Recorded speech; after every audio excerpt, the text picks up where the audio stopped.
Bonjour à tous et bienvenue dans le Club 5DC, l'émission où l'on s'amuse du manga. Pour participer, seule une partie de l'équipe est là car on était incapable de tous partir en vacances en même temps. Mais ils sont que 2 avec moi. On n'est que 3 à réussir, avoir réussi sur 6 personnes, on n'est que 3 à avoir réussi à se réunir pour cette rentrée. Pas de vacances pour les vrais gars. Ouais, c'est ça, exactement. Non, mais nous on n'est juste pas partis en même. Bref, c'est compliqué. Qui est là ? Eh bien, on commence par celui qui a fait l'effort de se désintoxiquer des mangas cet été. Là, ça y est, il est clean. Il en a presque pas lu. Enfin, presque, quand même. Ça va, Johnny ? Ah bien, je crois que t'es hier Cagnard. Et voilà, Si, on en revient vrai. toujours au même truc. T'as fait une vraie présentation de vaudeville, là, genre qui est là? Vous y croyez, moi je croyais que c'était mais toi. ce n'est pas moi. Non, ça, je me suis concentré sur mes jeux vidéo cet été. Mais t'en as fini 2, J'en ai 3, fini 4. 2, je suis très content. Ça fait 4 ans Beau que j'étais gosse. dessus. Bravely Default 2, 30 heures. Xenoblade 2, 150. Voilà, c'était très dur. Lui, c'est le contraire. Il est shooté au manga de ballon rond. Il dribble les mots comme personne.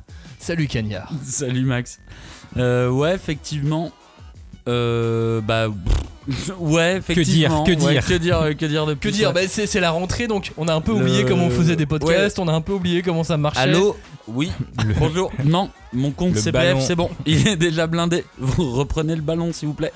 Donc on fait cette émission, voilà, vous l'avez compris, hein, cette émission elle sera pas énormément sérieuse, c'est une 3ème Club 5DC, la 5ème de couve, mais voilà, c'est juste pour faire un petit peu une rentrée tout doux. Vous savez, c'est comme un peu la rentrée avant la vraie rentrée. Ouais, c'est le mode de préparation. Ouais, c'est on ça. s'entraîne tranquille. Moi, j'avoue que j'étais pressé de réenregistrer. En fait, j'avais plus envie d'enregistrer que de raconter quelque chose d'intéressant.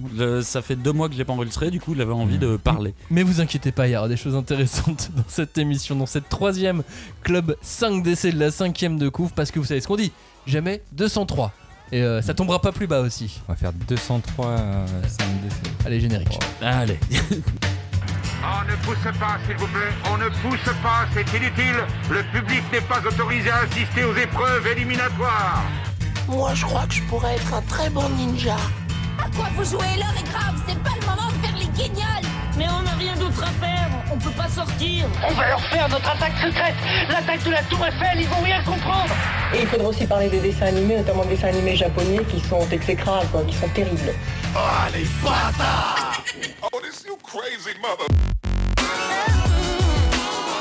Bon, rebonjour à tous. Cette année, avant notre vraie rentrée, on voulait se retrouver de manière simple avec vous, puisqu'on n'a rien enregistré depuis Japan Expo. C'était mi-juillet, c'était il y a presque 2 mois. Non, c'est il y a qu'un mois et demi. T'as dit 2 mois, Cagnard, mais ça fait même pas un mois et demi. En fait, c'est juste qu'on a l'impression d'avoir eu beaucoup de temps. Ah de oui, passer, effectivement. Mais ça sera publié il y a 2 mois. Non, Non. non. Je suis pas sur la bonne timeline, c'est ce que vous me dites. Bien essayé, bien essayé. En tout cas, rien de mieux qu'un Club 5DC pour aborder de nombreux sujets qui ont alimenté la planète manga cet été, même si bon, il n'y avait pas eu grand chose de fantastique. Hein. On était tous en vacances, vous y compris. Les mangas, ayants droit japonais étaient en vacances, Avec les nous. éditeurs étaient en vacances, Grosses vacances avec les les ayants droit. auteurs étaient pas tous en vacances. Très peu de vacances. Très peu de vacances pour les auteurs. Ça, Mais oui. Ichiro Oda, il a pas pris des vacances là? Si, c'est vrai, il ouais. prend 5 semaines par an en moyenne. Ouais. Moi, mais là, plus que d'habitude, là. Et tu crois qu'il serait passé à 6 ou 7 Je sais semaines? pas, non mais j'ai vu une sorte de Incroyable. foule de réseaux sociaux en disant ah il prend des vacances, Oh. Oui, mais c'est pour se préparer au nouvel arc. Ouais. Il y a eu un petit truc entre arc traduction et fin de l'histoire qui était assez marrant. Mais c'est inadmissible ces auteurs qui prennent des vacances. Non. Ça devrait pas être acceptable. Pour de vivre. Moi j'ai même vu des gens insulter, caser parce que il y avait pas le nouveau chapitre de Chainsaw Man qui allait arriver au Oh mois là d'août. là.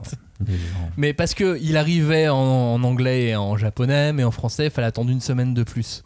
Ouais, mais là tu rentres sur le marché de la trad, du scan trad, tu vois. Et Mais là, les gens effectivement, sur internet étaient en train d'expliquer qu'ils se faisaient arnaquer, que c'était oui, pour un inadmissible, truc gratuit, qu'ils oui. se faisaient et que ça devait pas se passer comme ça, qu'ils allaient le regretter. Enfin, Après, ça montait loin. après c'est pas la première fois que je vois ça.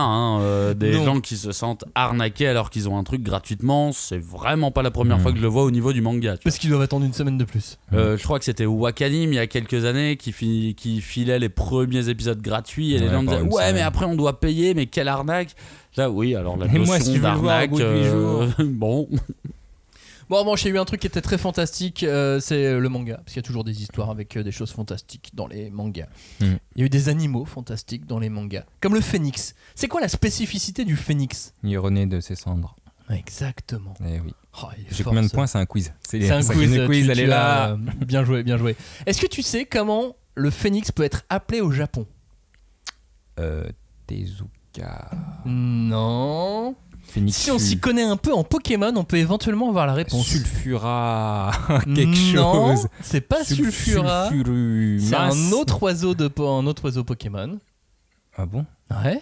Putain. Un légendaire. Joe, là, c'est ton moment, là, en fait. Articudoun. Articodin. Et je sais plus de quelle Electoroon. génération c'est. J'ai oublié quelle génération Ouais, je c'était. connais que Sulfura. Mais Articudoun, c'est un seul son. Ah. Qui arrive après le P dans l'alphabet français. Oui, j'allais dire. Enfin, l'alphabet latin. O, P, R. S, T, U. Je voulais pas dire UE. Q. Non, avant le P, pardon. O, O. O, O. Oh, Ah, c'est exactement. O, O. Attends, c'est ça, c'est O, O Phoenix en japonais? Ouais. Ah ouais.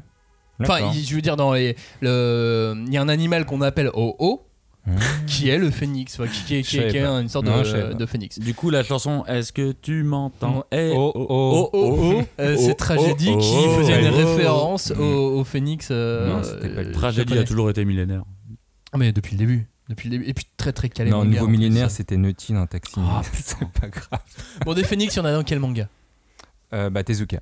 Les Chevaliers du Dans Zodiac. Tezuka. Alors Tezuka n'est pas un manga. Non, je c'est dis. vrai, c'est vrai. Osamu Tezuka est un auteur de manga. Ouais. T'y connais rien, Max. Tezuka, c'est un phénix. Dans Team Phoenix.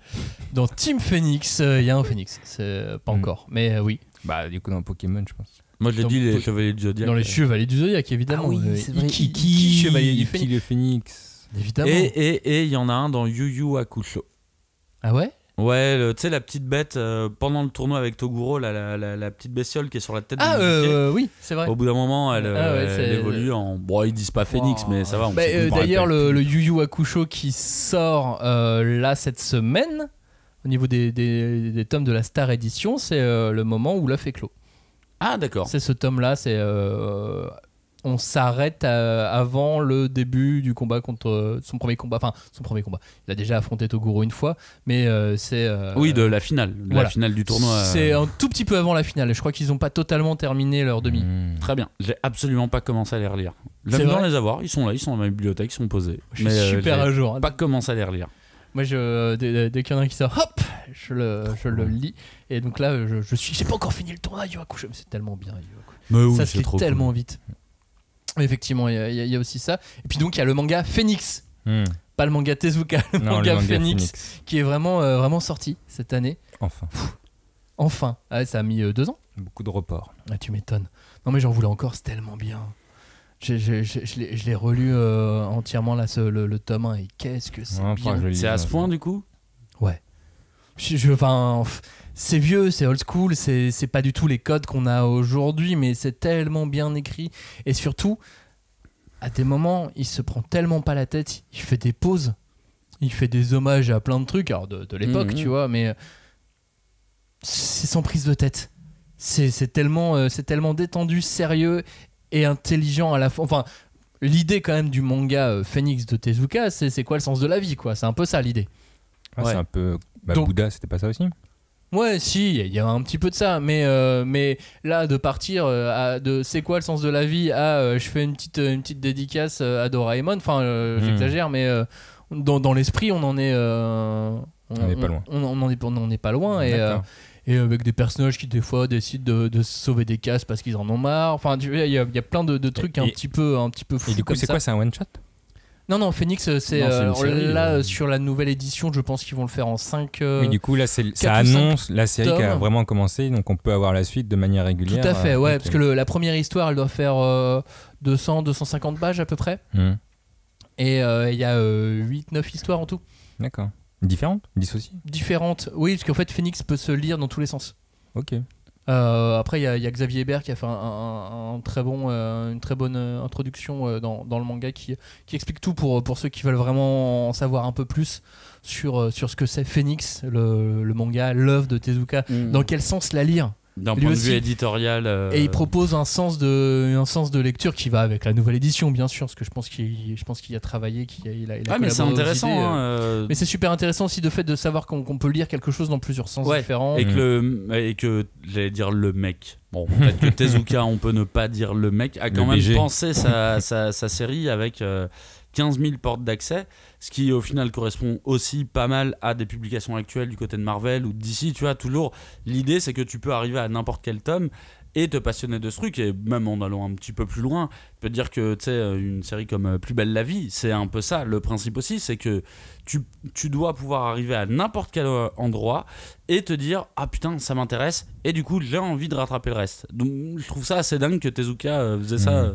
là tout seul dans son coin. Bah là oui, effectivement, je crois qu'à l'époque il avait fait pour le magazine de prépub qu'il avait lancé lui-même. C'était un petit peu la série phare de son propre magazine, avec d'autres Kishinomori et plein d'autres auteurs qui l'avaient attiré près de lui, et c'est super intéressant. Et donc la première histoire, on est plutôt dans un âge assez ancien, je sais pas, peut-être 200-300 ans après Jésus-Christ, tu vois, vite pif, quelque chose comme ça. Et la deuxième histoire, on est directement dans le futur, par exemple.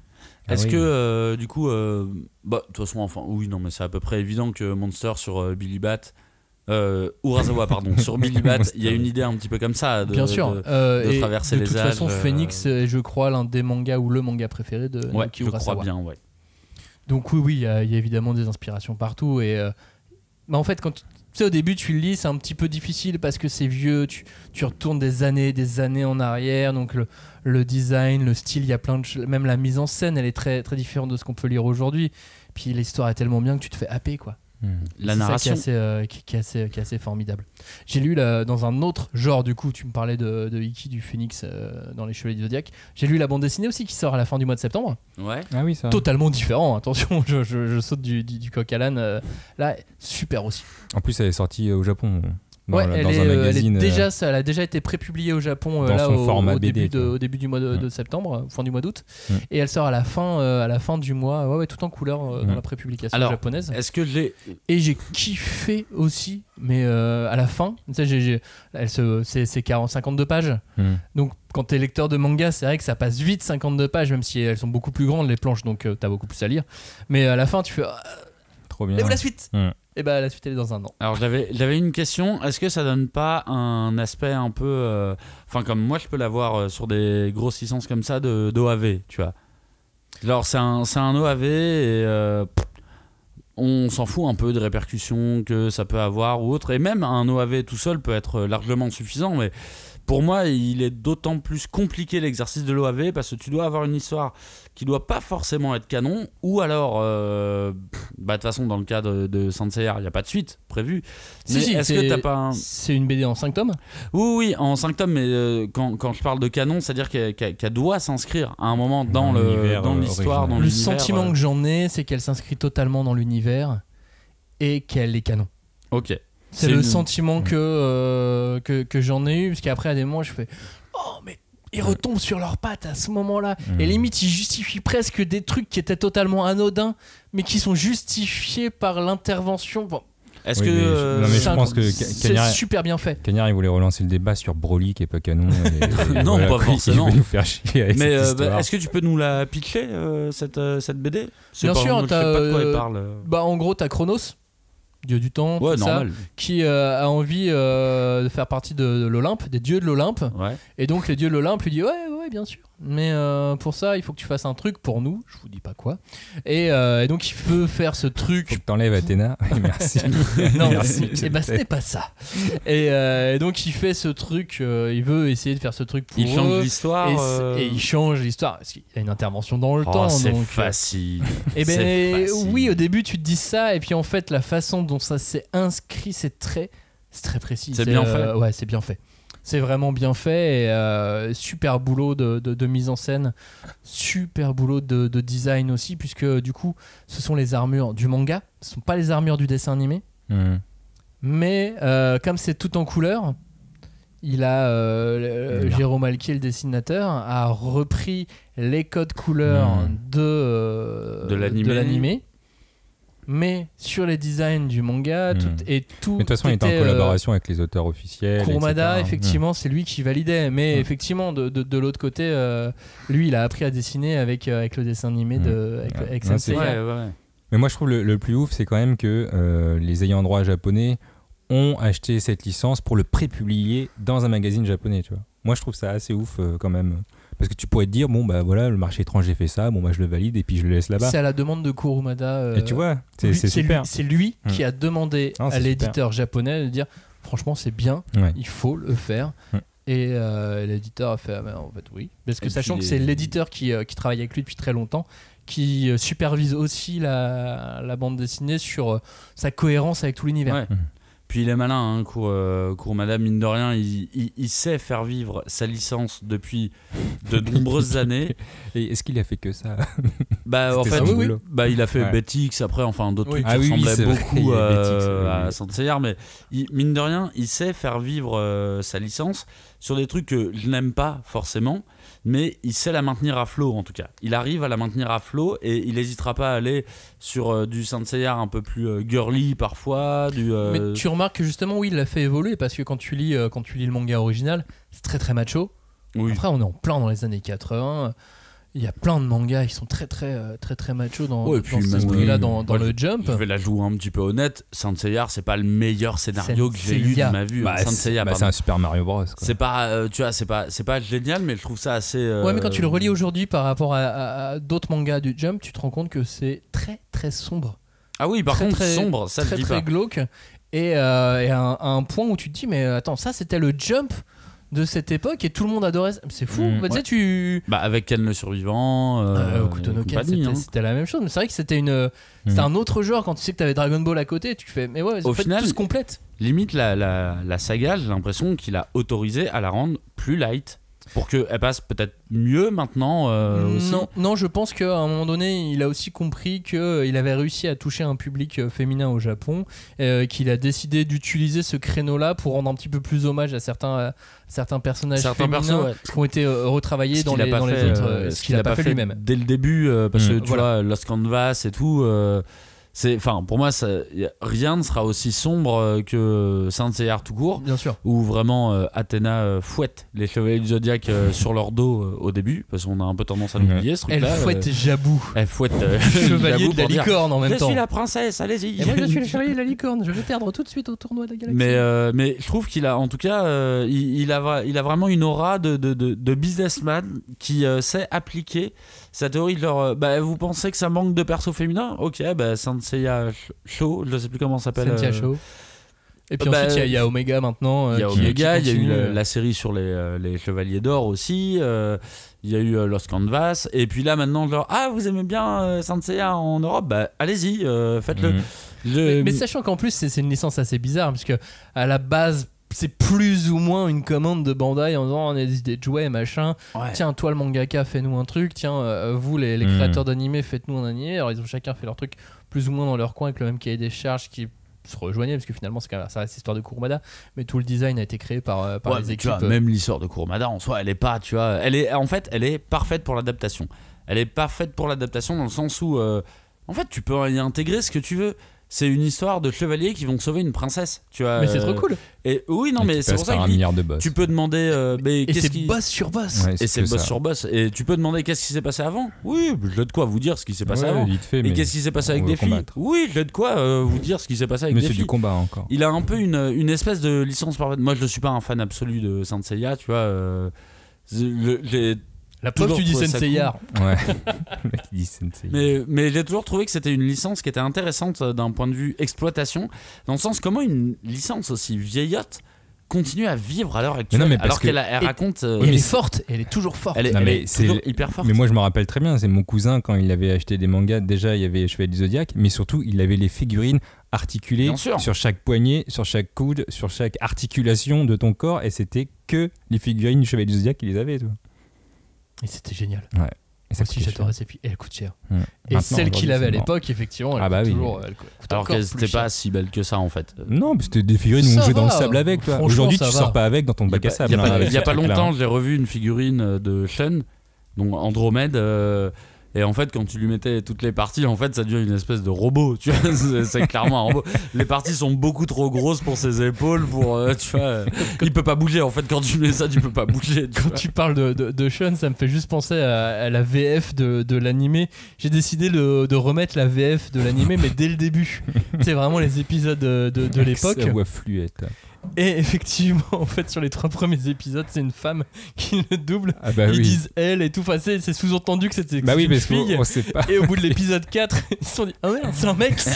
Donc, ils ont changé ils ont mis un doubleur et puis une doubleuse. Ça va. Et en fait, à un moment donné, je pense sur un épisode 7, 8 et tout, il y a 2 personnages, c'est plus du tout le même doubleur. Genre, non, mais ils ont carrément changé. ils étaient en congé ce jour-là, alors on a pris d'autres gens, rien à foutre. Oh là là. Oh, Est-ce qu'on en avait quelque chose à en foutre?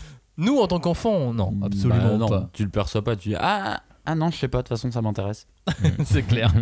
Bon, en tout cas, Phoenix, le manga Tezuka, le tome 1 est disponible en librairie. C'est vrai qu'on parlait de Phoenix. Et puis la bande dessinée de Jérôme Alquier et Arnaud Dolen, Senseiya, est disponible à la fin du mois en version normale et collector. Johnny, on en a à peine parlé, mais t'as pu faire le plein de planches de Dreamland et d'autres choses de Dreamland, toi, pendant Japan Expo. Mais je l'avais pas dit pendant mes déambulations. Je suis pas sûr qu'on en ait vraiment parlé. Je crois qu'on en avait parlé avant et après. Ouais, mais j'ai fait qu'un jour, du coup j'ai vraiment tout misé sur ce jour-là. J'ai pris toutes les planches de Radiant, j'ai pris toutes les planches de Dreamland avec le tote bag. Non, c'était super cool. Là, on dirait qu'il est passé non, par c'est un pas ça, mais c'est plein, parce que j'ai toujours pas de place en fait pour les mettre. J'ai toujours pas d'encadrement. J'ai fait l'exposition du Jump en 2018 aussi.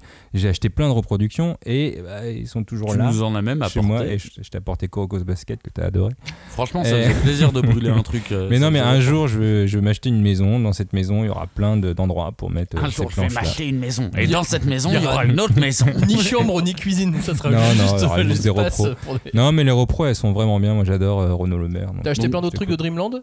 Ouais, il y a un an, il y avait une participation pour le jeu de cartes Dreamland. Je sais plus si c'est JCC ou TCG, je me rappelle plus jamais du terme, mais c'est vraiment un jeu de cartes en coopération avec un éditeur de jeux que Renaud Le Maire a fait. Ça a mis 1 an à arriver, donc ça arrive ce mois-ci. Et j'ai un peu abusé parce que j'ai pris 500 € de booster, donc je sais pas. Je sais pas ce que 500 €. Ouais, ça craint. Je sais pas pourquoi j'ai fait ça. Alors je sais pas pourquoi on l'a dit en même temps, Max, mais je sais pas. Peut-être que c'est l'argent qui fait que. Non, mais il y avait un Ulule, il y avait des trucs spéciaux. Il disait ça va coûter plus cher après. Je fais 500 €, c'est quasiment le prix d'un stagiaire pendant 1 mois. Non, j'avoue, ça craint vraiment. Hein. Vraiment. Putain, mais j'ai hésité à faire une vidéo pour ouvrir tous mes boosters. Ah mais chers auditeurs, c'est très dommage, vous voyez pas le regard de Johnny qui est parce que vers le plafond. Pourquoi il y a 1 an j'ai fait 500 €? Je me rappelle pas. Et je pense que j'étais dans ma folie. Est-ce qu'au moins t'as discuté un peu avec Renaud pendant Japan Expo, lui dire j'ai mis 500 €. Non, je lui dirais après. En fait, je vais faire une vidéo pour ouvrir tous mes boosters et je vais faire regarder, c'est une carte super rare, voilà. Mais t'en sais rien. Je vais la vendre 50 €. Non, je sais pas. En vrai, non, je sais pas pourquoi j'ai pris ça. Non, mais c'est 500 € pour de vrai. Ouais. Non, ça, j'avoue, je vais les ouvrir, comme ça vous verrez. Mais les ouvre pas, jamais. Je pense qu'on va changer de sujet. Ah non, mais c'est une dinguerie là. Alors, l'animé Dreamland. Et l'animé Dreamland, effectivement, j'avais carrément oublié. Bah, on peut dire que Joe est producteur du coup. Non, mais moi, j'ai bien aimé la bande-annonce parce que à voir comment l'animé va être. J'étais pas méga emballé. C'est juste une bande-annonce démo. Voilà, c'est pour ça. Ils ont pas encore commencé à travailler. Pour moi, peut-être que là maintenant aujourd'hui ils ont commencé à travailler, mais il y a 2 mois ils n'avaient pas du tout commencé à travailler. Non, mais c'est pour ça. Moi, je veux voir un épisode quoi. La bande-annonce, en vrai, ok, c'est cool, mais je veux voir le rendu final quand tu vas mettre un vrai épisode avec un vrai doublage français qui déchire. J'attends de voir ça et puis après je ferai un commentaire dessus. 500 €, vraiment. Je vais rester dessus. Est-ce que tu as jeté un œil à la version remaster du manga qui ressort? Non, mais je vais l'acheter. Si vous avez jamais lu Dreamland, sachez que Renaud avec son équipe, ils ont redessiné, ils redessinent tous les tomes un à un. Ouais. Et c'est bien parce qu'on a la comparaison sur l'Instagram ou le Twitter. Il fait la comparaison avant-après. Et c'est vrai que c'est assez ouf en termes de dessin, en termes de narration, parce que il redessine pas juste. Ouais, il reste pas bloqué sur tes 500 €. Non, je suis désolé. Il redessine pas juste, il remet aussi les cases, il fait aussi des nouveaux plans. Et en vrai, non, ça a l'air déchiré le nouveau remaster. Parce qu'on dirait que Renaud Le Maire est un influenceur de Dubaï, tu vois. Si tu veux investir dans Dreamland, mais 500 €, j'ai des NFT pour toi de Dreamland redessiné. Mais avec ce jeu, est-ce que tu pourras faire un deck pour qu'on joue avec toi? Ah non, mais oui, clairement. Là, je peux donner des decks deck à 10 personnes, si tu veux, je pense. Cool, on pourra jouer ensemble alors. Oui, on va pouvoir jouer. Non mais voilà, c'est ça. Bon, Joe il va se faire le meilleur deck, il va nous filer un deck Je pourri. prends des SSS et vous aurez Puis là, il va falloir mettre le deck à 50 € là quand même, hein, la partie. Non mais au moins on pourra jouer ensemble. Mais là, dans ma tête, Johnny il va se retrouver à jouer au Bonto, vraiment à porte de client. Non mais après, faut voir aussi cette mentalité de collectionneur. C'est un jeu de cartes, un peu comme Magic, où tu as des cartes aléatoires. Moi, je veux toutes les cartes. Alors, et c'est pas sûr que je suis complètement d'accord avec toi. C'est comme un philatéliste. Oui, voilà, typiquement. Mais qu'il n'y a pas de fin. Je pense pas, mais c'est dans le cadre des cartes Magic, c'est une série de cartes qui existe depuis très longtemps. Dans le cas de Dreamland, il est au début de quelque chose. C'est comme si le mec inventait la philatélie. Ouais, mais c'est Renaud Le Maire. Non, mais de toute façon, t'as raison. Plutôt que non, je vois qu'il est vraiment choqué. Bien fait. Bon, je reviens sur les rééditions. Pardon. Du coup, Senseiya le retour, tout ça, réédition de Phoenix, Dreamland réédition, d'autres titres cultes en réédition arrivent. Là, il y a Hokuto no Ken qui va revenir. Ah ouais. Ah, ça fait plaisir. Hein. Ça vous branche ou pas du tout? Il a pas vu sa voix, je pense pas. Bah non, bah moi j'ai relu Hokuto no Ken. Après, moi c'est un manga que j'aimais pas spécialement parce que ma mère me forçait à le regarder quand j'étais petit et je trouvais ça beaucoup trop violent. C'est trop bizarre. Et du coup, il y a quelques années, je suis tombé chez un pote qui avait les grosses éditions là de Kazé. J'en ai lu 3 tomes chez lui et j'avoue que j'étais un peu en mode genre, c'est un peu chiant, non? C'est Mad Max en plus long. Et Fabien t'a pété la gueule à ce moment-là? Oui, mais je lui ai pas dit. Avant de partir de chez lui, je lui ai pas dit. Donc bonjour à Fabien. Non, mais en vrai c'est cool. À lire. Mais effectivement, vu que ça fait pas partie de mes mangas cultes, jamais je me pencherais sur le fait de lâcher. Tu vois. Johnny, ça te branche ou pas du tout, toi? Non. Ouais, non. Ah, je suis tout seul alors. Bah ouais. Bah explique-nous. Pourquoi? Que ça fait partie de l'histoire. Moi j'aime bien ingérer toute cette histoire du manga, cette histoire du Jump. Ça a marqué le Japon, et puis j'étais surtout, je trouvais ça passionnant. Je comprenais absolument rien quand j'étais petit tu m'étonnes. à l'animé. Le manga, il est arrivé malheureusement de manière trop confidentielle et j'ai pu lire et relire les 2, 3, 4 premiers tomes quand c'est ressorti, mais j'ai jamais pu aller au bout de Hokuto no Ken. Je ne connais pas la fin de Hokuto no Ken. Moi non plus. Et ça me manque. Okay. Enfin, je la connais, je veux dire, je sais ce qui se passe, mais je ne l'ai pas lu. Ah, parce qu'il y a une différence entre lire la fin et vouloir la collection. Toi, tu t'es dans quel camp? Ah, moi je veux le lire jusqu'au bout. Je veux le lire en entier, chose que je n'ai jamais faite au Hokuto no Ken. Je ne veux pas m'arrêter à ces quelques premiers tomes qui d'ailleurs, comme on le sait bien souvent, les premiers tomes pour un auteur, c'est toujours un peu, il y a un peu trop de brouillon, il y a un peu de choses ah bah là il y en a du brouillon qui vont pas. On est d'accord, hein, graphiquement on est loin de ce qui peut se faire aujourd'hui. C'est là où tu vois le niveau graphique dans le Jump aujourd'hui par rapport à une certaine époque sur des titres un peu sombres comme ça. Mais effectivement, ouais, les premiers tomes ils rendent pas du tout hommage à Hokuto no Ken, alors que la suite le fait. Bah tu vois, personnellement d'un point de vue dessin, c'est peut-être le seul truc qui m'a fait continuer un petit peu, tu vois, quand je les ai relus, c'est que effectivement c'est un design rétro, par contre c'est un design très généreux. Il y a vraiment, alors qu'on est dans un monde post-apo, je trouve que le mec il va quoi, il donne des détails, c'est mais pas blanc, quoi, c'est la situation et tout. Moi c'est toujours au niveau de l'histoire un peu que ça m'a un peu toujours bloqué, mais encore une fois je connais pas la fin. Je sais même pas la fin, même le milieu je pense que je le connais très peu. Ce qui est marrant avec Hokuto no Ken, c'est qu'on est donc dans le Jump. Nous, dans les années 80, on est quand même sur un Jump qui cartonne au Japon. Et depuis toujours, on a dit aux dessinateurs, si on s'adresse à un public plus jeune, il faut enlever un nombre de traits dans son dessin. Les dessinateurs ont un certain nombre de traits. Togashi, justement, il met beaucoup de traits. Et plus tu enlèves des traits, plus ça va être compréhensible et apprécié par les jeunes générations. Ah oui, et Hokuto no Ken a beaucoup de traits et c'était malgré tout apprécié. Mais de toute façon, c'est ça aussi quand des œuvres arrivent à transcender comme ça, à élargir son auditoire.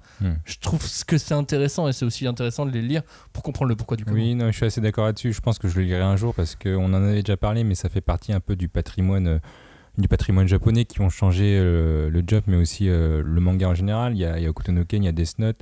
Et Hokuto no Ken en France, ça a changé le game aussi finalement.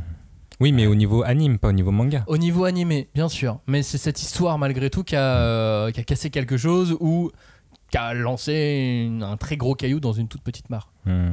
Ok. Ouais, je lirai un jour. C'est intéressant à lire. C'est forcément intéressant à lire et même quand tu vois le nombre d'emprunts à Mad Max et à toute cette cinéphilie là, tu vois, de ces années, le côté très extrême, et de te dire que les mecs, ils ont adapté Mad Max, littéralement, qui était à la base un film de prévention sur la sécurité routière. Ils l'ont adapté dans un magazine shonen ado. Donc là, il n'est plus question de voiture comme il pouvait en être question dans Mad Max. Il était question de violence, tout simplement. Et c'est assez intéressant, je suis complètement d'accord avec toi, sur l'idée que ce titre-là est passé. Il est passé dans le lump, et s'il est devenu culte, je pense que c'est quelque part aussi parce que c'était le plus violent, alors que en fait le héros est très droit. Je veux dire, c'est pas un héros qui a... Moi, c'est peut-être ça qui m'emmerde un petit peu parfois, c'est qu'il n'y a pas de grille avec ce héros. Bien sûr, mais graphiquement, la violence, elle est pas si prononcée que ça. Non, c'est juste qu'il bastonne des mecs tout le temps. Mais à ce moment-là, Ranma 1/2 est très violent aussi, tu vois. C'est dans le sens où ça bastonne. Après, mais les traits sont pas les mêmes. Mais les dessins, par contre, je suis d'accord, même si j'aime pas trop le style des persos, par contre, le style des décors et tout, c'est plus que fourni. Et c'est vraiment chouette à regarder. Mais voilà, en tout cas, Hokuto no Ken qui revient là sur le dernier trimestre de l'année, tout comme City Hunter. Encore. City Hunter qui revient encore. Ah, ça faisait un moment en fait. C'est juste qu'ils ont été très longs à publier la série chez Panini, mais ça faisait un moment qu'ils l'avaient lancé leur Deluxe précédente. Là, c'est une Perfect, c'est pas une Deluxe. Oui, j'avais vu des messages aussi sur Twitter où ils disaient ne vous inquiétez pas, on va aussi réimprimer les anciens tomes pour que les gens finissent leur collection, comme ça vous n'aurez pas des tomes à 70€.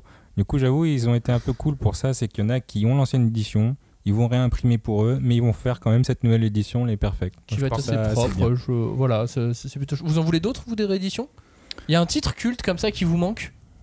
Où vous dites en Deluxe, ou en nouvelle édition plus propre, parce que vos franchement, mangas Slam Dunk, pour moi, vos mangas sont piteux. Il faut prendre celle du Japon que j'avais déjà vue en plus grand format. Les couvertures, c'était un peu décrayonné, pas comme la Star. Oui, mais elle est disponible. Elle est pas. T'as une nouvelle édition qui est disponible de Slam Dunk aujourd'hui. Je trouve qu'elle est pas à la hauteur de ce que ça pourrait être. Et il y en a une au Japon qui est mieux, et j'aimerais celle-là, toi.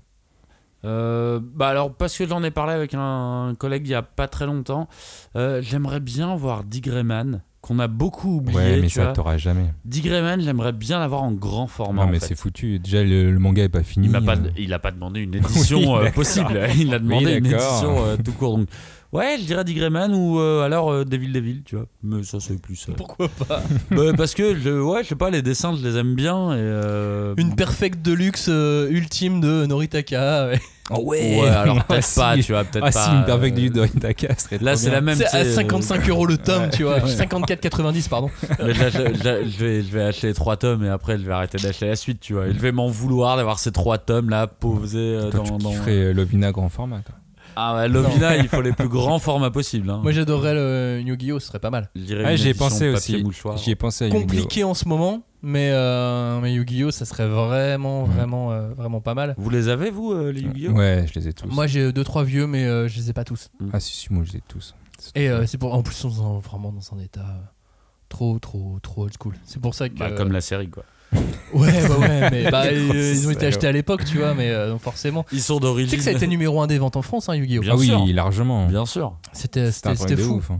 Kazuki Takahashi, donc l'auteur qui est décédé d'un accident de plongée en apnée cet été. C'était à Okinawa, il était parti tout seul. Il avait loué une voiture, il était parti tout seul faire de la plongée. Et malheureusement, s'il fait de la plongée en voiture, j'avoue, c'est compliqué. Non, il est parti. S'il a loué une voiture, il est parti tout seul. Il a loué une voiture, il a garé la voiture et ensuite il allait faire de la plongée. Et un accident et on l'a retrouvé 2 ou 3 jours après. Parce que je crois qu'on n'est pas censé faire quand on fait de la plongée. Non, mais en apnée, non, on est effectivement pas censé partir seul parce qu'une crampe. Mais tu peux avoir n'importe quoi, tu remontes trop vite. Un problème de bouteille ou autre. Oui, puis surtout, en apnée, non, il y a moins de bouteilles du coup. Oui, pardon. Non, bah, bouteille de coca. Ceci dit, non, mais peut-être que. Non, mais si, peut-être au début, tu prends. J'en sais rien, j'ai jamais fait de plongée en apnée. Franchement, je sais pas. Je sais juste qu'il faut pas remonter trop vite. En fait, tes premiers niveaux, t'as une bouteille, mais très rapidement, justement, t'as plus de bouteille. Kazuki Takahashi, donc, l'auteur de Yu-Gi-Oh! À vue de nez, j'ai essayé de compter combien d'auteurs portent le nom Takahashi. Ouais, bonne question. J'ai réussi à faire un premier décompte. Vous diriez combien? Je sais pas, 15. Moi, j'aurais dit 10. Plus. Bah ouais, évidemment. Le nom de famille Takahashi? Nom de famille, ouais. En auteur? Putain, je sais pas qu'il y a auteur de manga, scénariste. On va dire 50. Franchement, là, tu prépares une question de quiz. On s'approche. Ah, donc 45. C'est une question de quiz, ça. Johnny? Oh non, moi, je vais pas au-delà. Je viens de dire 45, faut aller en dessous. Bah non, c'est plus. Au-dessus. Il a dit 60. 60. Soixantaine. Une soixantaine d'auteurs. C'est beaucoup. Et encore, j'ai pas fait vraiment tout en détail, mais je suis sûr que je peux en trouver plus. Bon, j'en ai 2, toi. J'ai Rumiko Takahashi. Et puis ouais, ça c'est bien. Et qui d'autre? Ouais, c'est tout. Hein. Bah, t'as dit, juste. Avec Yu-Gi-Oh! Et Rumiko Takahashi. Et Sui Takahashi. Tsutomu Takahashi. Ah oui, le mec des architectes là. Des architectes? Oui, parce qu'il était architecte avant. C'est pour ça oui, qu'il y a des buildings énormes. T'as dit le mec des architectes. Non, je sais pas, j'ai dit un truc au hasard. C'est qui Tsutomu Takahashi, l'auteur de Noin par exemple? Ah non, je pensais à Tsutomu Niei. Pardon, Blame. Ah oui, qui n'a pas n'a pas de Takahashi. N'a absolument rien à voir. Du coup, il y a plusieurs Tsutomu. Maintenant, le prénom Tsutomu. Combien? Cagnard, un Takahashi, y a rien qui te dit? Bah Inoue, mais là on est du coup. Ah ouais, c'est vrai, Inoue Takahashi. Non, un truc que t'as lu tout l'été? Captain Tsubasa, il s'appelle Takahashi? Bah peut-être, a priori. Il a pas lu le nom de l'auteur parce qu'il s'en fout. Non, parce qu'il s'appelait Mohamed l'auteur, vu que c'était Captain Magic. Yoichi Takahashi, l'auteur de Captain Tsubasa, Cagnard. Ah ouais, bah j'avoue, j'ai pas lu le nom de l'auteur. Bah non. Donc ça fait plaisir. Tu veux pas savoir ce qu'il a fait d'autre? Bah, c'est bien. En fait, toi, t'as pas lu Captain Tsubasa, t'as lu Olivier Tom et t'as transformé tous les noms des personnages au fur et à mesure. Raconte-nous, donc cet été, t'as lu Captain Tsubasa? Ouais, écoute, j'ai eu une expérience manga cet été un peu bizarre. C'est-à-dire que j'ai fait une overdose de manga. Et pas genre on m'a retrouvé dans ma chambre d'hôtel avec des mangas et un peu de sang qui glissait de mon nez, tu vois. Mais en fait, j'avais pas du tout envie de lire des mangas. Je sais pas si ça vous arrive, moi parfois ça peut m'arriver un peu. Ça m'arrive. Et là, c'était un peu la première fois de ma vie que. En fait, je me suis dit, je crois que j'ai cassé le shonen. Genre, ça y est, c'est fini, tu vois. J'ai plus réussi à en lire, tu vois. Ça y est, ça m'ennuie. Et donc, du coup, tu te dis ça, donc tu lis Captain Tsubasa. Du coup, justement, normalement, je lis toujours ou relis une bonne série cet été. Et du coup, je suis allé dans ma liste de souhaits sur Isneo et je suis tombé sur Tsubasa. Et vu que j'étais très très peu motivé à lire du manga pendant cet été, bah, je me suis dit un truc comme Tsubasa, ça serait léger, y a pas beaucoup de texte, match de foot. Ça se lira tranquille, tu vois, sans trop prise de tête, quoi. Et sans même lire le nom de l'auteur. Oh bah même le titre, là, à vrai dire, j'ai lu très peu de choses. Hein. Mais ce qui est bien dans les matchs de foot. Non mais je pense que vous vous rendez pas compte de l'état de se dire, en fait, là à l'heure actuelle, je n'ai pas envie de lire de manga. Et je vais quand même me forcer, donc je vais essayer de trouver un manga qui est un petit peu léger, tu vois, et qui au pire me fera un peu rire. Je suis sûr que ça arrive à plein de gens. Bah, j'espère que ça arrive à plein de gens et que je suis pas le seul. Mais c'est vrai que ça m'inquiète toujours un petit peu, les moments où je me dis, ah merde, je crois que j'ai cassé le shonen, tu vois. Genre j'en ai lu trop et ça y est, c'est bon, ça me saoule. Et du coup, bah ouais, cet été, je me suis repris à lire Captain Tsubasa parce que en fait, connaissant le dessin animé, je pensais très très bien. J'avais jamais lu le manga, vraiment, et c'est un manga qui pour le coup existe depuis assez longtemps, qui a eu un peu de mal avec des rééditions. Enfin, Glénat a réédité il y a quelques années quand même, mais ouais, l'édition qui est là aujourd'hui est plutôt propre. Elle est propre neuve, quoi. Alors, dans mon souvenir, la première édition, c'est celle de Je l'ai lu. Oui, mais celle de Glénat qui existe aujourd'hui, ils ont fait une relance avec les premiers tomes à 3€, etc. Il y a 3 ans. Et voilà, du coup, j'ai eu un moment assez particulier parce que, je vais être honnête, c'est pas passionnant. Tsubasa, tu vois, c'est pas passionnant. J'ai lu les premiers tomes, donc en plus les premiers tomes que tu connais, si t'as regardé le dessin animé, tu connais à peu près ce qui se passe et tout. Et j'ai eu plein de révélations en le lisant, donc en plus, tu vois, d'être dans cet état de j'ai pas trop envie de lire de manga, j'avais l'impression de lire du manga pour me moquer Tu vois, parce que c'est très kids, hein. Tsubasa, c'est vraiment très très kids. C'est extrêmement jeune le début. Ouais. Quand on voit. Et quand tu vois qu'en plus ils ont refait derrière un Captain Tsubasa Kids pour les encore plus jeunes. je me suis demandé ce qu'il y avait dedans, tu vois, parce que là, le début, ASD. C'est vraiment ASV, tu veux dire. Non, ASD. C'est pour l'époque, ça va. Et du coup, j'ai commencé à les lire et j'étais un peu gêné en même temps parce que je me disais, ouais, mais je me moque là. En vrai, je me moque parce que y a rien qui va dans ce manga, tu vois. Il y a vraiment rien qui va, que ça soit. Leurs têtes sont énormes. Leurs têtes sont énormes, leurs jambes sont toutes petites. Il y a une foule monstrueuse pour des matchs de primaire, tu vois. Il y a tous ces trucs et après, j'ai commencé à arriver à des réflexions où me dire, mais en fait, Tsubasa, c'est un manga de baston. Il y a tellement de claques qui sont données dans ce manga. Moi, je me souvenais d'une claque. Une claque qui m'avait choqué quand j'étais petit, c'était vraiment celle de Julian Ross, qui claquait sa meuf, tu vois, parce qu'elle avait osé dire à Olivia Hatton qu'il était malade. Et même à l'époque, ça m'avait choqué. Genre, ok, la boucave. Sauf que là, dans le tome 1 ou 2, t'as l'entraîneur qui. Mais ouais, mais en fait, tout le monde met des teutards à tout le monde dans ce manga, tu vois. Que tu sois suffisamment bon, suffisamment mauvais, en fait, tout le monde met des teutards.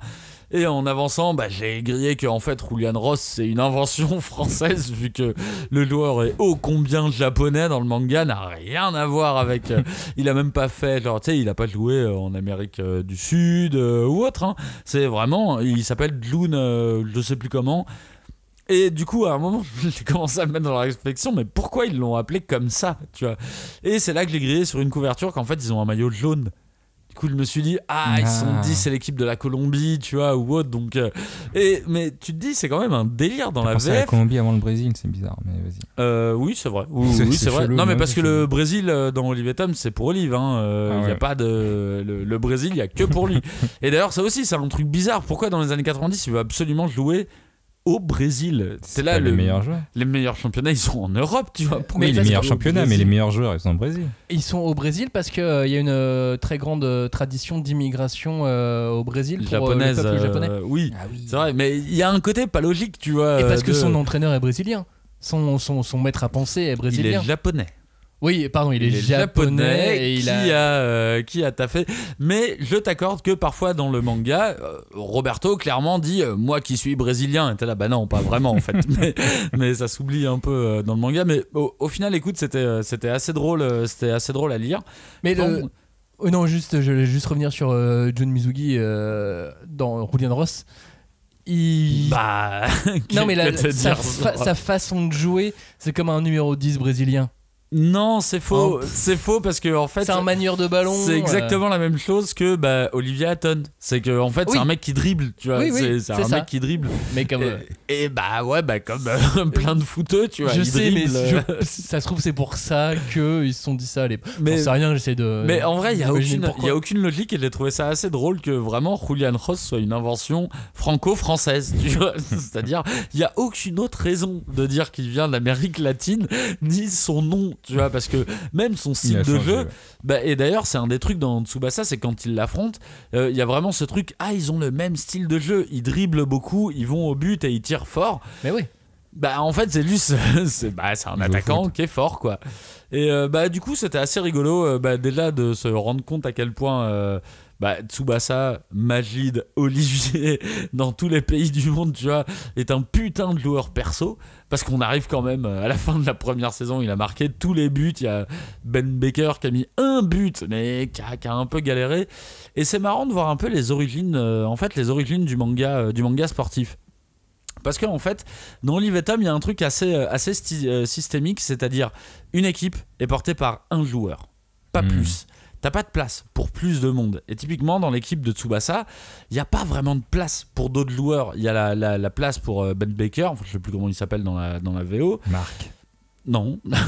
Mark Landers. Non, c'est pas lui. C'était pas lui. C'est qu'en fait, t'as le droit à 1 ou 2 joueurs par équipe. Et en fait, si tu veux agrandir l'univers des personnages, faut aller voir les équipes adverses qui vont devenir des copains. et tout va bien parce que même quand tu perds, eh ben finalement ça va, t'acceptes la défaite et parce que t'as trouvé quelque chose dans la victoire. Voilà, t'as trouvé un truc dans la victoire. Et en fait, c'est marrant parce que c'est très innocent comme shonen de sport. Il n'y a pas de concurrence qui dépasse l'entendement, tu vois. Il y a vraiment genre je vais tout donner, mais c'est la 90e minute, on a perdu, donc je l'admets. Là, je suis d'accord, tu vois. Bah c'est ça, ça met une fin à l'affrontement qui n'est pas forcément à mort comme dans un tournoi. Mais ça n'a absolument rien baston. de crédible. Ça n'a rien de crédible. Je comprends même pas comment cette équipe peut fonctionner. Tu vois, techniquement, moi, si je faisais partie de l'équipe de Tsubasa, honnêtement, j'essaierais de lui mettre un coup de couteau, tu vois, parce que mais même les commentateurs du match ne parlent pas des autres joueurs. Ils parlent que de Tsubasa. Mais c'est le meilleur. Ils ont des informations cheloues sur Tsubasa, tu vois. C'est-à-dire que c'est le commentateur et qui va être capable de dire oui, Tsubasa qui est un petit peu blessé à son genou à cause de son affrontement contre June. Mais comment t'es au courant de ça? Tu ne peux pas savoir ça. Déjà, pourquoi tu es commentateur pour un match de collégien? C'est bizarre. Parce qu'il lit les journaux sportifs collégiens. Mais c'est un truc de ouf. Il est au collège aussi. La vie des joueurs est étalée, genre Mark Landers, genre oui, lui qui doit rapporter de l'argent pour toute sa famille et tout. T'es là, t'imagines un match de foot où on te dit ça, tu vois? C'est bizarre. En général, tu dis, mais ceci ne nous regarde pas. Oui, voilà. Mais là, en fait, le commentateur, il a toutes les infos, il sait tout, vraiment tout. Mais en fait, c'est tous ces problèmes qui rendent ce manga passionnant. En fait, tu vois, mine de rien, j'étais un peu bloqué dans ce truc de, là, en fait, le manga m'emmerde un peu ces temps-ci. Et au final, j'ai peut-être pris le niveau 0 narratif. Parce que vraiment, j'ai adoré cette lecture qui à la base commençait en lecture très je vais me moquer, en vrai je vais me moquer, je vais passer du bon temps, et au final j'arrive à me moquer et être à fond quand même, alors que ça n'a aucun sens, ça n'a vraiment aucun sens. Et encore, les tournois je sais pas si t'es arrivé au moment où ils font la sélection de l'équipe nationale. Non, mais j'ose à peine imaginer. C'est tellement le meilleur moment où t'as tous les meilleurs joueurs de chaque équipe qui vont jouer ça ne correspond à rien. C'est presque la fin de Blue Lock, moment. Tu vois, j'ai beaucoup pensé à Blue Lock parce qu'on est quand même dans le cadre d'une équipe, donc bon, tourner vers un attaquant. Tourner vers un joueur et l'égoïsme, parce qu'il joue quand même très peu. Enfin, même si Tsubasa essaye de dire ouais, c'est en jouant ensemble qu'on va y arriver, mais c'est ensemble vers moi. Voilà. C'est ensemble, faut que j'aille la dernière passe quand même, quoi. En vrai, il est pas si différent que Mark Landers, tu vois. Mark Landers, lui, évolue de ce point de vue-là, tu vois, où il décide de jouer avec ses coéquipiers et tout. Il décide d'arrêter de taper les autres pour gagner. Déjà, d'arrêter de foncer dans les autres, t'imagines? C'est genre une technique. Je suis un bulldozer. Ah bon, d'accord. Mais en fait, ça m'a bizarrement réussi à faire un petit lien avec Blue Lock, où je me suis dit, tu vois, Tsubasa, c'est tout pour l'amitié. Mais c'est du fake. En fait, il y en a qu'un seul qui arrivera. Ils sont tous en train de se taper pour que Olivier aille au Brésil. Et eux auront toujours des vies de merde. Et dans Blue Lock, c'est annoncé dès le début. Et dans Blue Lock, et limite, au bout d'un moment, ça m'a fait ce raisonnement-là de me dire, mais en fait, Olivier Hatton, avant le début du manga, Tsubasa, en fait, il vient de Blue Lock. Il vient vraiment, littéralement, du centre Blue Lock. C'est la fin de Blue Lock, c'est tout. C'est ça, c'est vraiment genre, c'est tout pour moi, les gars. Vous envoyez les balles devant et je vais me débrouiller pour tirer. Mais ouais, j'ai trouvé ça. Et c'est bizarrement ce titre qui m'a fait un peu reprendre. Parce que dans ces cas-là, moi, je suis très précautionneux. Quand je commence à en avoir un peu marre du manga, j'essaye de faire très attention à ce que je vais lire, tu vois. Parce qu'il faut pas que ça rajoute une pierre en disant ouais, en fait c'est toujours la même chose et tout.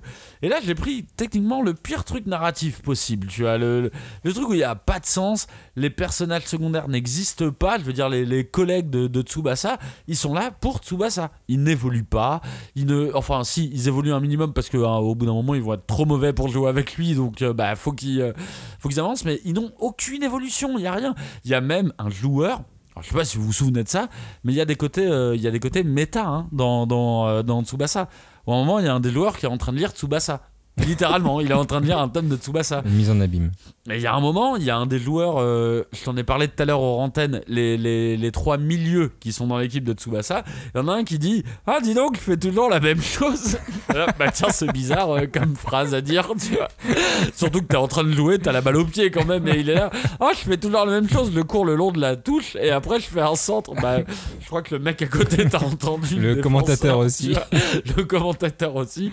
Ah, regardez, il va faire la même chose. Mais je pense... Et là, du coup, en fait, il a dit ça parce qu'il annonçait qu'il allait faire autre chose. Je vous le donne en mille. Ce qu'il a fait autre chose, c'est qu'il a coupé en diagonale. Genre, waouh, la révolution, tu vois. Mais ce qui est marrant, c'est que malgré tout, c'est une lecture qui t'a fait plaisir. En vrai, ça m'a fait plaisir. Ça m'a fait plaisir parce que là, j'en suis au tome 16 et je suis toujours à fond.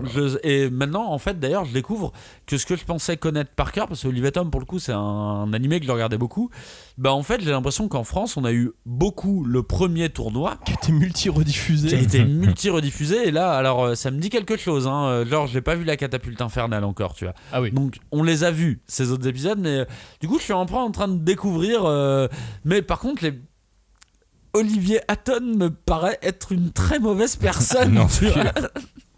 En tout cas, en ce moment, il y a Ohashi pour lire autre chose en termes de nouveautés footballistiques et manga. Et donc, Blue Lock qui plaira peut-être un peu moins aux fans de foot.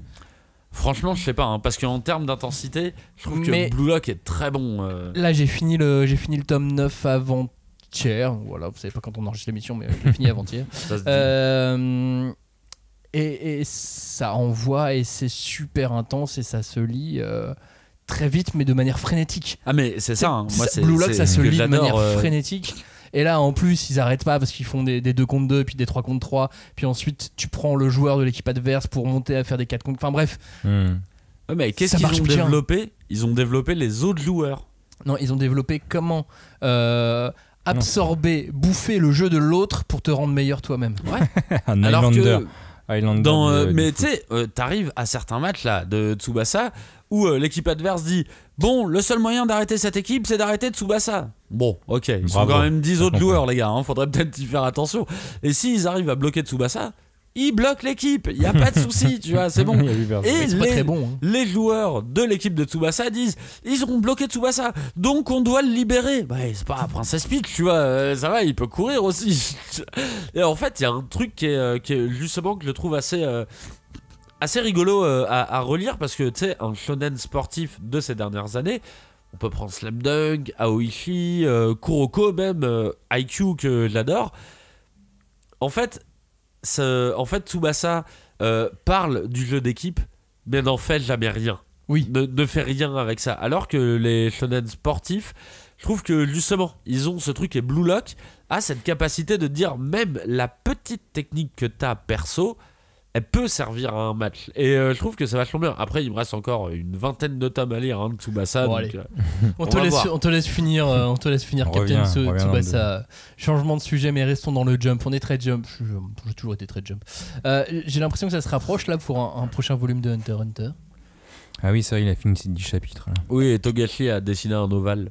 Et il a annoncé qu'il allait recruter des assistants. Ouais. Oui, c'est bizarre. Et qu'il bossait sur une couverture. Moi, quand j'ai lu ça, j'ai fait attends, quoi ? Il n'y avait pas d'assistant à la base. Ah, oui. Mais en même temps, il a dit qu'il allait ralentir le rythme parce qu'il a à nouveau mal. Oh là là. Oh, j'ai envie de lui souhaiter du courage, j'ai envie de lui envoyer des bisous. De toute façon, c'est un mytho. Et de l'énergie. On sait très bien qu'il y a Final Fantasy XVI là, qui va sortir. Mais pas du tout. Il prend pour des avec mythos. Ça. Bah si, c'est vrai. Moi, j'ai trouvé ça vraiment très marrant qu'il y ait tous ces posts avec ce dessin, parce qu'il l'a publié avec un dessin qui est un ovale. Juste un ovale de perso. Tête, genre, il a embauché d'autres scénaristes, d'autres dessinateurs. Oh bah ça se voit pas là. Mais c'est un ovale tellement intense. Ouais, c'est ça. C'est là le mec il bouge le petit doigt, ça y est, tout le monde monte en l'air. Tu vois. Quand tu dis c'est vraiment ça. Moi je suis le premier. Moi je suis ça. là, je fais mais ce ovale il est chez lui. Putain, mais quel est cet ovale, celui de Hisoka, de God? Mais moi, c'est un ovale. mais moi il y a 10 ans, on me disait déjà que quand Togashi sortait un chapitre dans le Jump Plus, ça augmentait les ventes d'un million de plus, tu vois. Non mais déjà ça. J'ai une théorie. En octobre, fin du mois d'octobre, je crois, il y a une expo qui est dédiée à Togashi, à l'univers de Togashi, au Japon, une expo qui s'appelle Puzzle. Là, il vient d'annoncer avoir fini un tome. Ils avaient un tome d'avance non publié. Ah, c'est fou parce que le 31 octobre, c'est la sortie de Final Fantasy XVI. Tu vois. Non, je rigole, c'est pas vrai, j'ai pas regardé. Arrête de nous parler de Final Fantasy, on parle de Hunter. Donc voilà, non mais ça peut arriver, non j'en sais rien, mais ça peut arriver fin d'année, mais le fait qu'il y ait une expo, qu'ils disent, je sais pas, tout a l'air de concorder. Oui, je pense qu'il y a peut-être une... mais au Japon. Au Japon. Oui, mais quand ça sortira au Japon, les endroits vont faire vite. Dans les 2 mois en France, quoi. On s'en fout un peu, non? On a hâte. On veut le lire. Non, mais quand je dis on s'en fout un peu, c'est... Enfin, pour moi, Hunter, depuis plusieurs tomes, c'est toujours sorti... Enfin, pour moi, c'est même pas Togashi, c'est le manga est indépendant, tu vois. Le manga sort quand il veut. C'est une roue libre. Allez-y. Ça nous empêche pas d'avoir super hâte. Oui, on le veut, toi. Mais j'avoue que l'Oval m'a fait beaucoup rire. Non, ah ouais. Moi, je te dis, je le trouvais intense. Je pense que c'est le Oval le plus intense. Bel Oval. Ouais, carrément. J'ai vu beaucoup de gens se lancer cet été dans des nouvelles sagas fleuves. C'est-à-dire genre One Piece cet été. J'ai vu plein de gens sur les réseaux sociaux faire j'ai commencé One Piece. Ah bah on a une auditrice ou un auditeur, je sais pas trop, Mangalbin, qui a commencé One Piece. Je ne sais pas de quoi tu me ou peut-être. Elle l'a dit dans le Discord. Elle l'a dit dans le Discord, enfin elle l'avait dit sur Twitter et dans le Discord. Donc, on a une auditrice qui a dit sur Discord et sur notre Discord de l'émission et sur Twitter qu'elle se lançait dans One Piece. C'était un exemple donc de ce que je dis. Merci de l'illustrer. J'ai vu beaucoup de gens se lancer. Ma copine s'est lancée dans One Piece. C'est marrant que ça, au bout d'un moment, que ça titille les gens comme ça de se dire allez. 102 tomes et je me lance. Allez, on y va. Il y a pas mal de com aussi dernièrement depuis les 3 derniers tomes. Donc, c'est vrai que ça permet de faire. Ça permet de te motiver un petit peu. Tu le vois vraiment partout. À Châtelet, à Paris, t'avais une énorme frise One Piece. Mais ça, c'était pour que t'ailles au cinéma te mettre tout nu, ça. Non, vous êtes allé au cinéma vous mettre tout nu ou pas? Non, c'était pas moi. Torse nu. Parce que les gens que j'ai vus se mettre torse nu au cinéma te ressemblaient, Johnny. Il y avait les mêmes abdos, franchement. C'était vraiment moi. Mais ça me fait marrer parce que je suis allé au parc avec ma copine. Il y avait ma fille, je sortais pas ma copine. Je suis allé au parc avec ma copine, mais t'as quel âge, mon pote? Du coup, ma copine, elle lisait One Piece 38. Et je fais, regarde, t'as un pote là-bas. Et il lisait One Piece, je sais pas combien, 67. Sauf que le mec, Sandek, il avait 60 ans, quoi. Tu fais, wow, trop bien. C'est génial. Trop cool. Non, mais voilà, c'est marrant comment One Piece est en train de remobiliser plein de gens en ce moment et que toute cette com, malgré tout, ramène beaucoup de gens sur le manga. Ouais, ils veulent savoir. Il y a bizarrement beaucoup moins de monde sur de l'eau. Allez, je me lance. Je me fais de l'eau. Ça fait combien de temps? Ça fait presque 1 heure qu'on fait cette émission, donc on va tout doucement la terminer. Petite dernière question un peu quiz. Je sais que ça plaît à Johnny. Je gagne les points. Ouais. Johnny, Cagnard, quel auteur de science-fiction revient en fin d'année avec un manga sur le MMA? Ah, c'est le mec de. C'est le gars qui avait été publié en France, mais qui a été. Eiichiro Endo. Non, mais c'est le gars de Eden. C'est le mec de Eden qui a couché avec le mec de One Piece. Endo. Hiroki Endo. Hiroki. Qui fait All Around. All Around. Ouais, All Around. Alors attendez, je dis peut-être une bêtise. Hiroki Endo, l'auteur de Eden, qui a fait un manga qui s'appelle All Rounder Meguru, qui ressort donc là en France d'ici la fin de l'année au mois d'octobre-novembre et qui a été renommé MMA, Mixed Martial Artist. Bon, ça va, j'avais la moitié. C'était très approximatif. Flo, il a pas bougé. Ah non, il a pas bougé. Moi, j'étais focalisé sur Trillion Game, le scénariste de Aishib 21. Moi, je veux faire ça, tu vois. J'ai lu parce que moi, j'avoue, je suis très curieux de Sanctuary parce que j'ai jamais réussi à le trouver. Et du coup, là, il pense ressort, tu veux le lire. Que Sanctuary, ça va me plaire. Par contre, j'ai eu le premier chapitre de Trillion Game. C'est pas bien? Ouais, c'est bizarre. Hein. Ah ouais c'est bizarre. Oui, c'est bizarre. Mais on en reparlera dans une autre émission. Juste une dernière question. Cette série, All Rounder Meguru, renommée MMA, c'est une série qui a inspiré un autre célèbre auteur pour une série non moins célèbre. Laquelle ça serait? C'est trop compliqué. Hippo? Naruto? Non. Une série de boxe? Non, pas une série de boxe, pas du tout. Oh là, bah attends, mais moi j'ai jamais des bons combats bien chorégraphiés. Sunken Rock? Non. Alors attends, avec des gens très grands. Des gens très grands. Attaque des Titans. L'attaque des Titans, évidemment. Des gens très grands. Ah ouais, putain, je l'aurais pas gardé en. Ouais, ok, d'accord. Hajime Isayama, c'est beaucoup inspiré de All Rounder Meguru sur certains combats de l'attaque des Titans. Eh ben. Encore une série que j'ai pas pu acheter à l'époque et du coup, je suis très pressé de pouvoir la lire. L'attaque des Titans? Non, oui, MMA, Mixed Martial Artist. Merci de nous avoir écoutés dans cette émission qui était une émission de reprise, une émission de rentrée, une émission pas très sérieuse. On a dit énormément de bêtises dans cette émission et je sais que vous allez pas nous en vouloir pour toutes ces bêtises. Ah bah on l'a fait pour vous les gars. Achetez vos boosters et puis on fera des matchs. Oui s'il vous plaît, achetez des boosters, achetez des NFT 5DC s'il vous plaît parce que Glo a un petit manque sur le compte en banque. Non, elle dit pas ma copine putain quand elle va aller écouter ça dans la merde moi. Bon, merci de nous avoir écoutés en tout cas et puis on vous dit à la semaine prochaine pour une vraie émission cette fois. Allez ciao, salut. Salut.